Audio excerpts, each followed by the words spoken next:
Don't you hate that when you go to declutter something, you're all excited, you're like, yes, I'm gonna get organized, you start taking everything out, and then you have everything out, it's kind of a mess, and you lose all that motivation and the excitement is gone.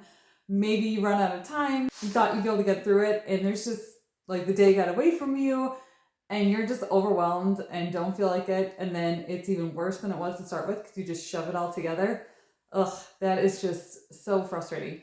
We've all been there, we've all done it with that big mess, but I'm here to tell you there is a better way. So, hello, Nicole with Create the Right Way, and we help busy people like you every single day to simplify, streamline, and find ways to just create more peace and order in their homes.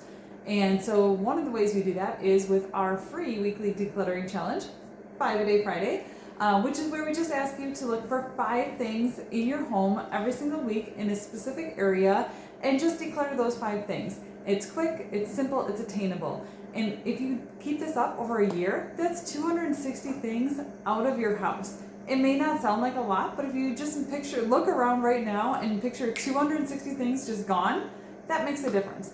And you can always go above and beyond that, but our goal is to really keep this very simple so you feel excited and you get that momentum moving of achieving that goal and getting rid of those 5 things and having that sense of accomplishment. And so today's challenge is we are going after craft supplies, arts and crafts, and especially if you have kids, this is our kids' craft area here. They love to come down here and work on different things. But holy cow, can all of the craft materials really pile up for the markers and the papers and the crayons and the stickers, and oh my gosh, there can just be so many things. And so this is a really great way to find 5 things to get rid of, especially if you are newer in your decluttering journey or really haven't done much before. Just looking for 5 things to get rid of. I mean, it could be 5 broken crayons. It could be little scraps of paper that they aren't using anymore.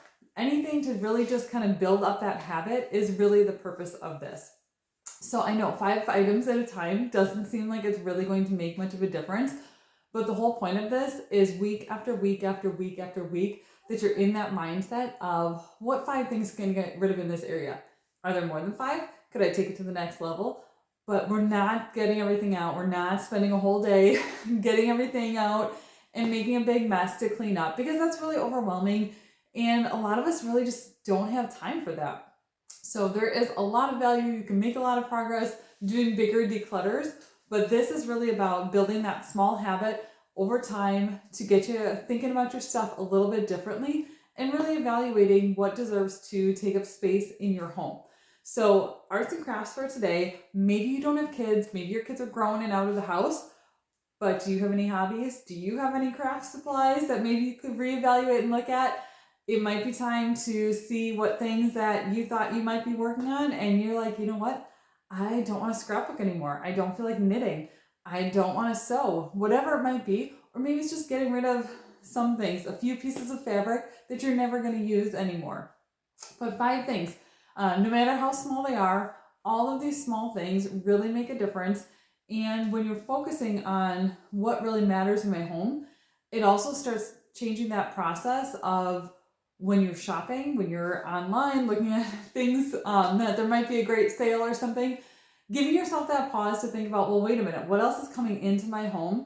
And stopping the clutter before it even enters the door is really important piece of things as well. So 5 things, 5 arts and craft supplies. I know you've got them. Comment below, let us know how this goes. We'd love to hear from you. We'll be so thankful if you would share this video with any friends, family, and of course, we'd love for you to subscribe to our channel by hitting that little circle button up there. Thank you for tuning in, and I hope you all have a wonderful weekend.